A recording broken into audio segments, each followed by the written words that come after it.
body. The woman in her 30s failed to return from a walk on Sunday when heavy cloud descended. South East Mountain Rescue, the Civil Defence and a Coast Guard helicopter were all involved in the search over the last 2 days. Gardaí say they've sealed off the scene of the discovery. A man is due back in court later this week, having been charged with the murder of his 24-year-old girlfriend in North Dublin. Mother of two, Jennifer Poole, died after being stabbed at her apartment in Finglas on Saturday afternoon. The court heard Gavin Murphy of Coultry Drive in Ballymun made no reply when he was charged just after midnight at Finglas Garda Station. The 29-year-old was granted free legal aid as the court heard he's not working. He's been remanded in custody. And closing arguments are being heard in the trial of Derek Chauvin, who denies murdering George Floyd in Minneapolis last May. Defence lawyer Eric Nelson told the jury to look carefully at the evidence. Start from the point of the presumption of innocence and see how far the state can get. I submit to you that the state has failed to meet its burden of proof beyond a reasonable doubt. That's it for now. More in an hour. News Talk weather. Generally cloudy tonight with more rain and drizzle, turning patchier overnight. Mist and fog in the hills and on the coasts with lows of 5 to 8 degrees. Now you're up to date on News Talk. Monday Night Rugby on Off the Ball. With Vodafone, official sponsors of the Irish rugby team. Team of us. Everyone in. Now, very happy to say we are joined by Fiona Steed and Keith Wood to look back on the weekend's action. So, reality check, Keith, that's the phrase I'm hearing the most about. Ireland 15, France 56, 8 tries run in. Yeah, I think that's a fair call. I think when you look back to the previous week, Wales were unbelievably poor. I thought Ireland played very well the previous week, and they looked a little bit off the pace this weekend. And I think you get the benefit, whatever the opposite is, of the benefit of watching a team that tends to play every week, week in, week out, and has done for the last period of time, like all those French players are, to the fact that the Irish team only has maybe, I think it's 3 or 4 players playing in the Premiership in the English League that are able to play every week. So they looked a little bit off the pace. France looked far more, I'm going to say match fit, game fit, but it's just that sharpness that that playing gives you. And they look sharp. And I would have said Ireland made an awful lot of mistakes that you'd hope that they wouldn't. And I think that the Irish team is a better team than that, and they would expect to be a lot closer, though I wouldn't have expected them to beat them. I think both France and England are significantly ahead of Ireland at the moment. Do you agree with that, Fiona? Is the gulf that we saw on Saturday not as big when Ireland and Irish players are playing more matches? Yeah, absolutely. I don't think the gulf is as big, even if we played them again this week, to be fair. I think Keith touched on it there, like it was a poor performance. And I think that's the first thing we need to look at, is that the performance of the Irish girls was poor on Saturday. They are better than what they did, but it is still what we're judging them on. I don't think we can judge the overall gulf in class based on that one performance. Like, their defensive setup was really bad, off set piece. Their reading of defensive situations was poor, and their line speed was poor, and their decision making in defence was really poor. And added to that, I suppose, there was like their continuity and the ball in contact. Like, I think the French number 11 ripped the ball twice, and it ended up, in 2 tries. So there was lots of poor pieces. While we've got two line-outs, resulted in line-out mauls. We lost 5 line-outs. So it wasn't a good performance, and I expected more from them, and I think they are better than that. So that's the first piece. The gulf in class, yeah, it is, but it's not as big as that. I suppose the concern is, will the gulf get bigger? And what do we do about that? I think we'll see on Saturday 2 really good teams going head to head in terms of England and France. I think both games are going to be shown live now, so we will see what quality games are like. We will see what a professional setup with girls who are playing week in, week out, as Keith said, in the Children's Premiership in the top 16 in France, when those games have been allowed to continue. So we will see that, and it will be excellent. They're excellent teams. And then we'll see 2 teams in Ireland and Italy that are battling for 3rd position. And if at the start of all of this, the start of the season, I was told, well, if Ireland finished 3rd, is that a mark of progress? then I would say yes, it is. And I still stick to that if we finish third and if we put in a really good performance and comprehensively beat Italy, it won't be easy by any stretch, but we need to put in the performance like we did in the autumn against them, and we need to beat them convincingly. Then I still think third is progress. So the pace of progress and the pace of change for some people isn't good enough. And there will be people that jump on a happy bandwagon and also are happy to sort of blow up the bandwagon when things go wrong, as they did on Saturday. So for me, to be in the top three is progress, and it's where we need to be while we continue to build the structures and everything else that's underneath. If you think of, obviously, the World XV or World 15s, which will come on stream in 2023, it is the top three in the Six Nations that will go into that top tier.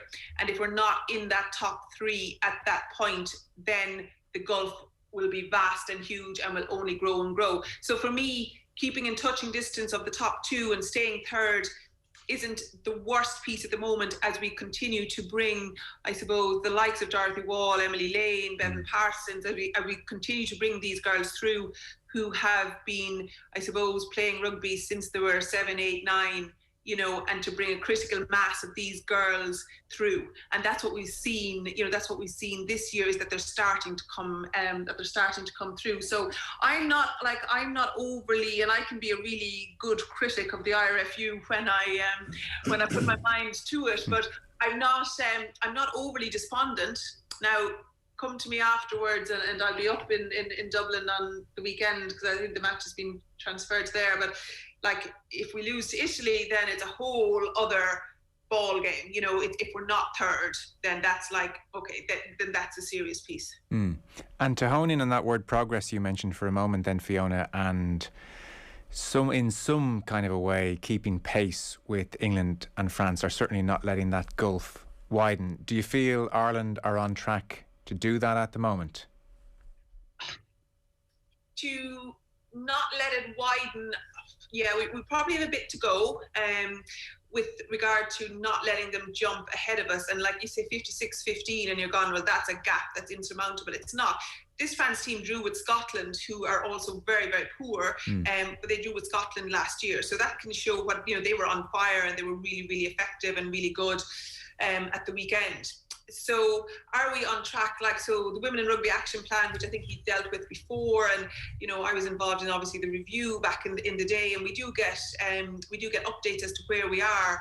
And they look at participation, they look at people, they look at leadership, and those are the three pillars that I suppose the IRFU are basing their growth and their, I suppose, progress on the different spheres. And we're doing okay, even despite COVID, our playing numbers are increasing at adult and at youth and at mini level, and that's a real positive. Again, it's going to take another 3, 4, 5 years to see, more Eve Higgins, more Amy Lee Murphy-Crows coming out, and we have to keep on the coattails of the top two in Europe in that intervening period. But I think we are progressing. And I'm not all positive, but I've had a couple of days to get over. I was absolutely like a mare on Saturday evening, I tell you. I was just so despondent for them, because I know the work that the girls are putting in on the ground and the S&C and the amount of time they've had together. But we have to keep pace, even if it's slightly back on it, while we put in and embed all of these structures.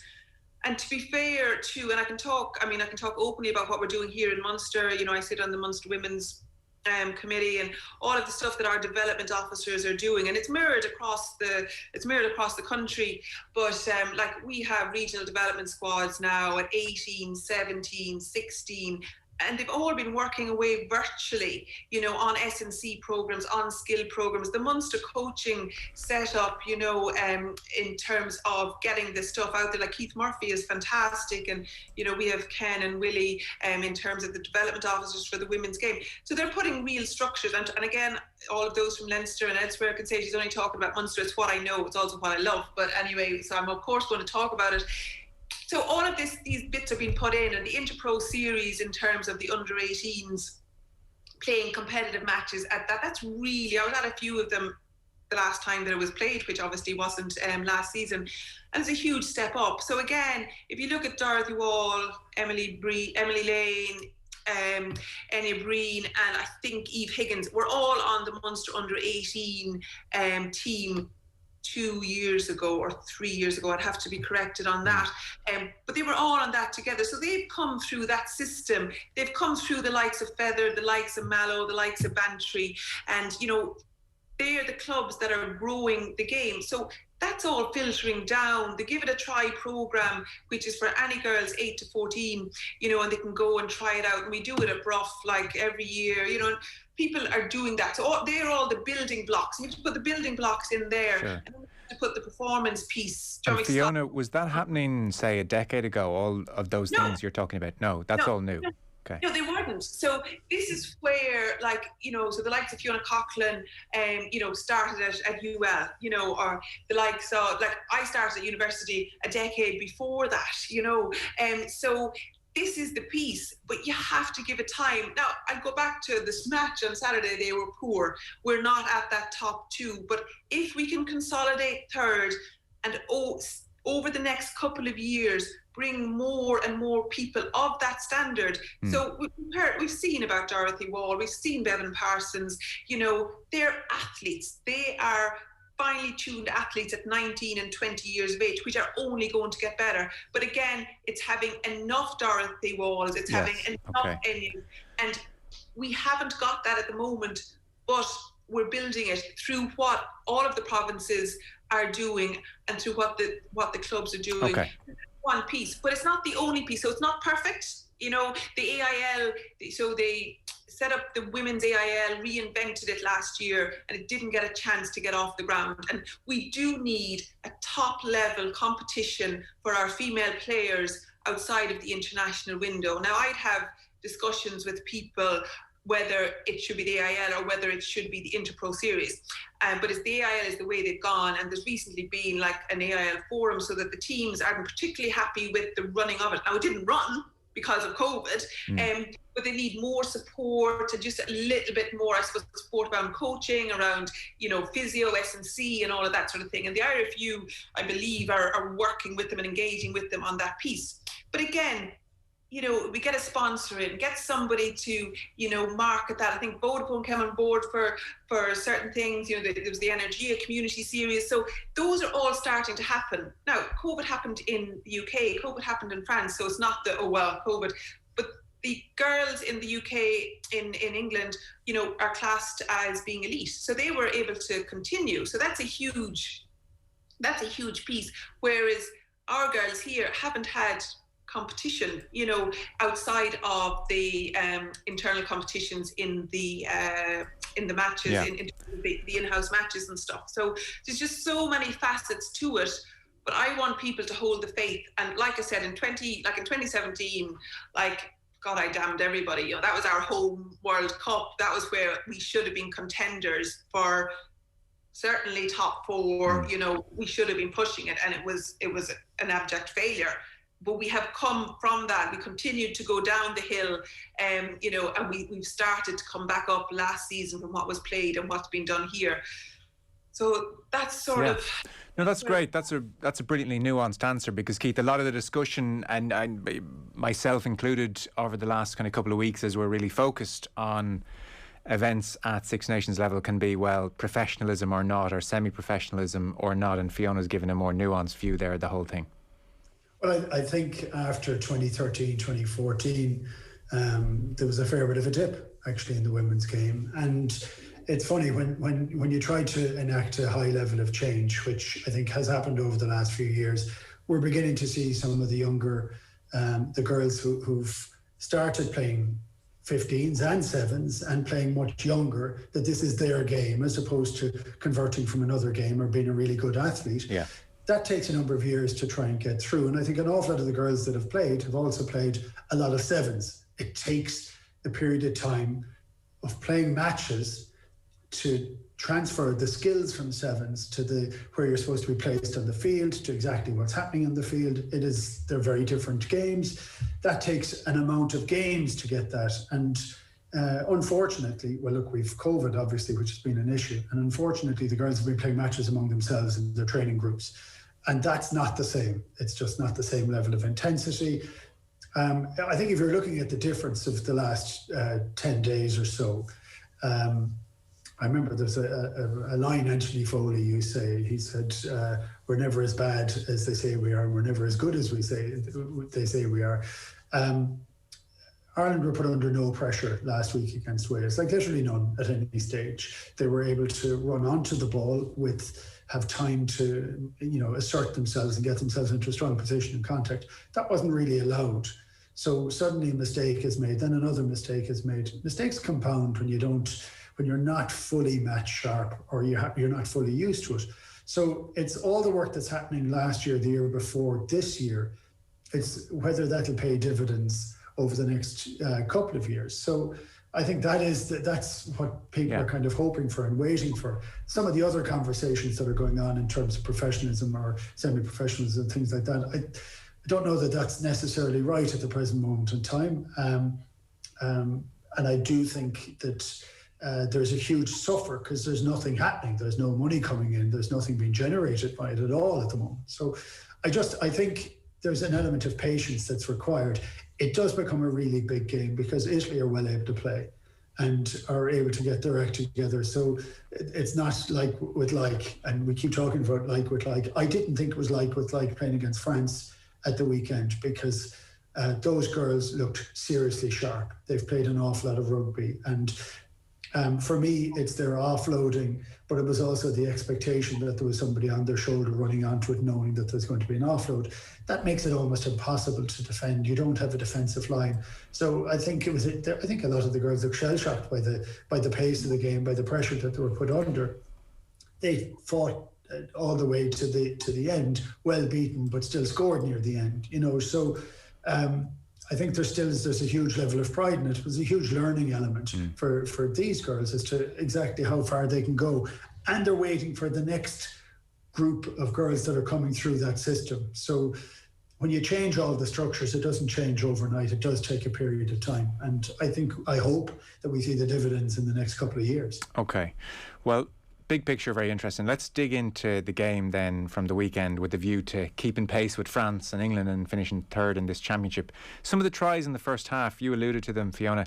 That first try off scrum, the Boujard try, the Caroline Boujard try, that seemed like a moment where you all these 20 camps together and suddenly you're tested in real time and split-second decisions are being required, and you see the difference between prep and training and then matches against top quality opposition. Emer Considine there, did she not quite trust inside player to make the tackle, or was she between a rock and a hard place? That moment off scrum for Ireland, what happened there in your view? So there's been this thing all season, in my view, when we've been watching things from home, is the defensive setup is very narrow in general. So all the teams are setting up really, really narrow, trying to push the opposition out, trying to get them to force to the outside, and it automatically leaves the space on the outside. But then you have to be able to cover it.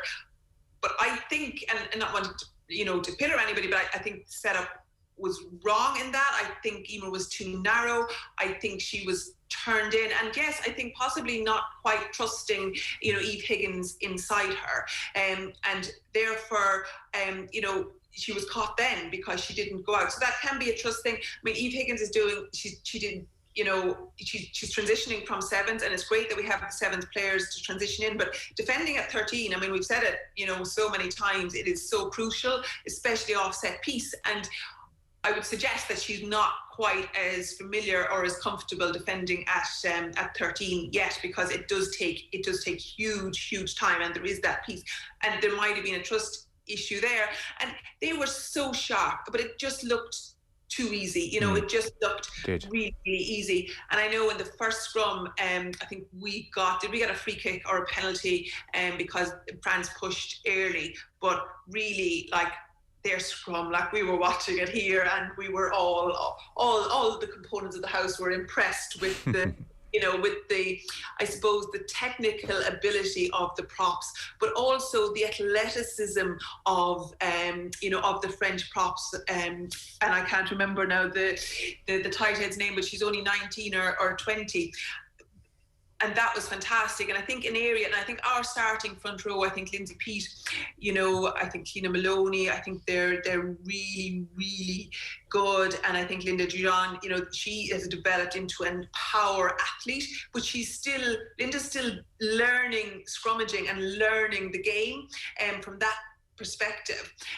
Outside of that, I think we don't quite have the strength and depth, and we saw it the week before, when the girls came on. So they're not, they're still growing and learning. And it's like Keith said, they're learning on an international pitch because there hasn't been the time and there hasn't been the games from that. And that's a huge piece. Like the French scrum, when they got it right and got the dip. Now they did step early a couple of times, and that's what gave the free kicks. But they were powerful. So but I would say it was a bit maybe a trust issue, and it wasn't a good line. But they also defended, like, two of the scrums they had, and I'm thinking, I'm trying to visualize now as we're doing this, because I didn't realize we'd be going back on match play. But two of the scrums, Hannah Tyrrell set up directly behind the scrums. Well, sorry, could I jump in there, actually, because I do remember that, because I took note of it, because it was so striking. It was in the 45th minute, and Hannah Tyrrell, as you said, lined up behind the scrum, and it was like halfway line territory, and Fiona Coughlin spotted it straight away. She said, "This is weird.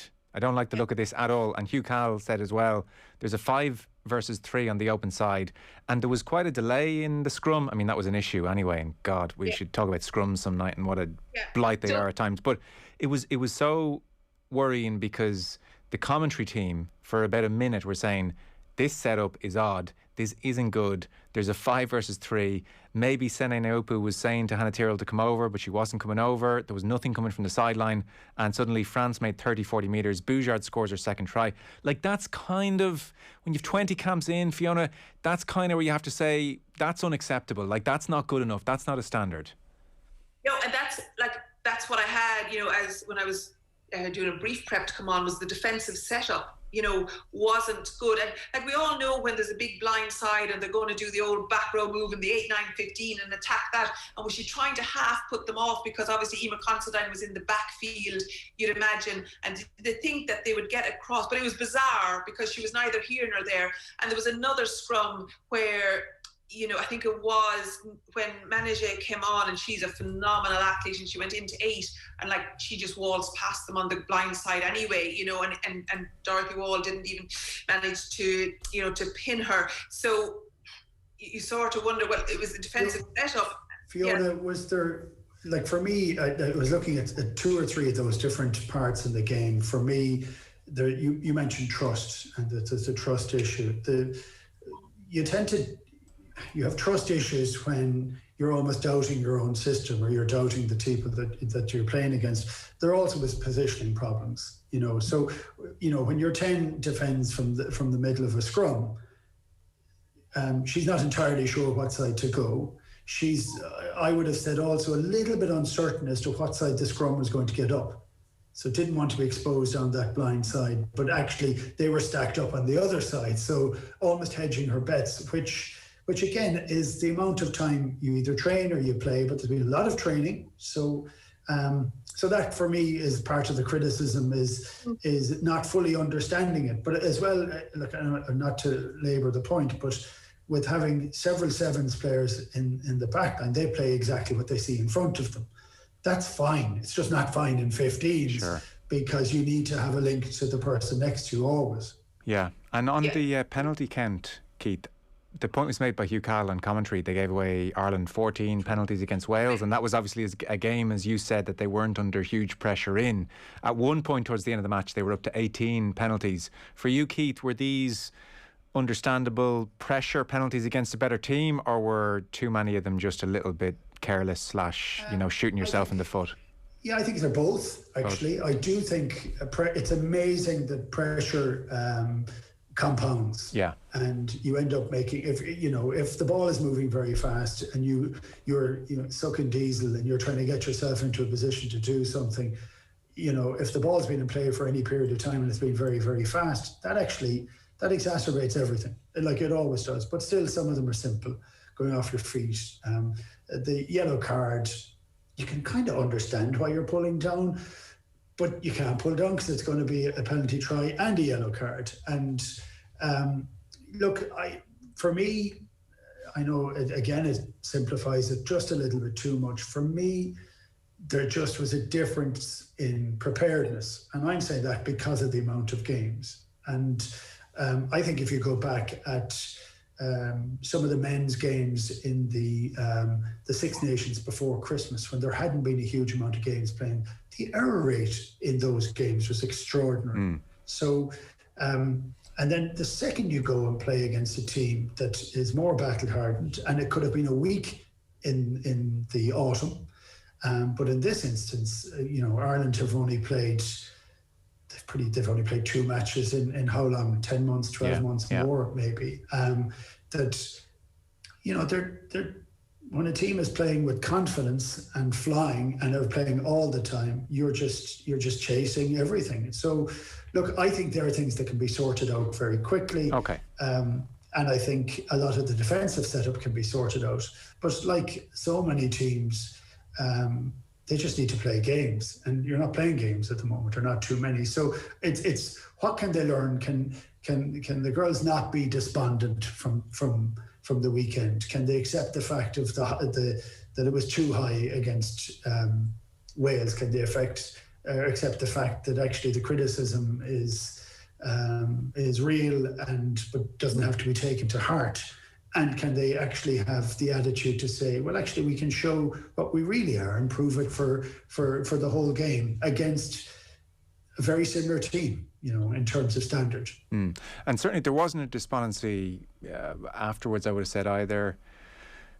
Ciara Griffin gave an interview and, she was saying, look, I'm not even accepting that it was one-sided because we fought all the way and we're not going to get down. And she was already, Fiona, talking about recovery starts now and huge game against Italy. So I didn't get the sense a team that were kind of shell-shocked as in so much as you can be after a defeat like that. The other thing we should probably say for people listening who maybe didn't capture or didn't watch the game rather is we're not capturing just how good France were. Like, they're a joy to watch. Like, they're a brilliant advertisement for the game if you were watching as a neutral. I think at the Menage try to make it 48-8, she came off the bench. I think she's been nominated for World Player of the Year twice. I mean, this was like try from the end of the world stuff. This was brilliant running lines and forwards involved and offloads and pace and skill set, and like obviously at that stage the match was over, so to be honest I was quite happy to watch France do their stuff because bloody hell they're a great watch.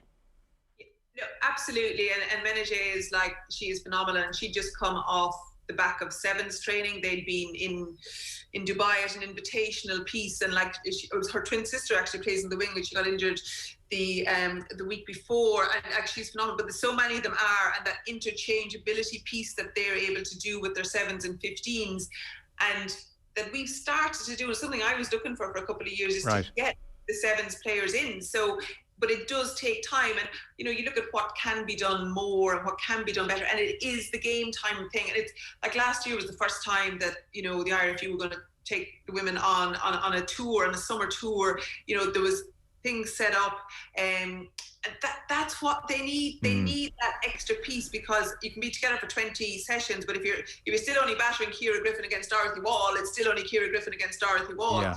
And the sevens players in particular, you'd feel sorry for, because they want to be learning their craft at AIL level, at a good AIL level or Interpro level, not against France live on TV.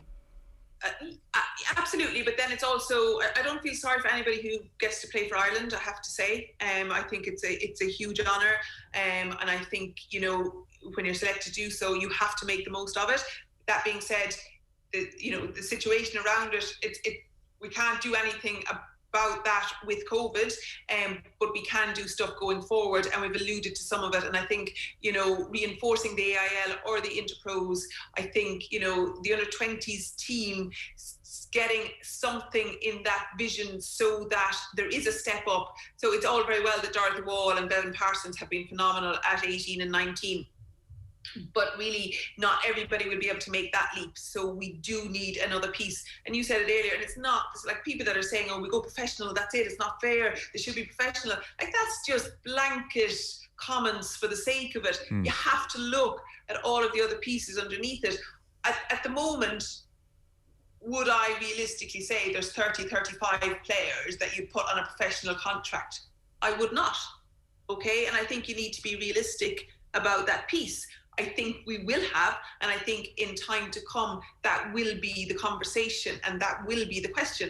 And I think World Rugby have a piece here to do as well, you know, in terms of they've set up the WXV and the World 15s. They're marketing this as their piece for women's rugby and the global calendar. So there's a piece there that they need to do as well around supporting the lesser nations. And I don't count Ireland as a lesser nation, but I also talk about, you know, Kazakhstan, you talk about Sweden, you talk about other countries. So there's a much bigger global picture, which I know we're not getting into now, but there's an onus there as well to support it, that it works. And for me, as long as we're in the top cohort of that, as long as we're competing against, you know, the England, the Frances, the New Zealands, the America, and plus or minus Canada or Australia, that we're in that set.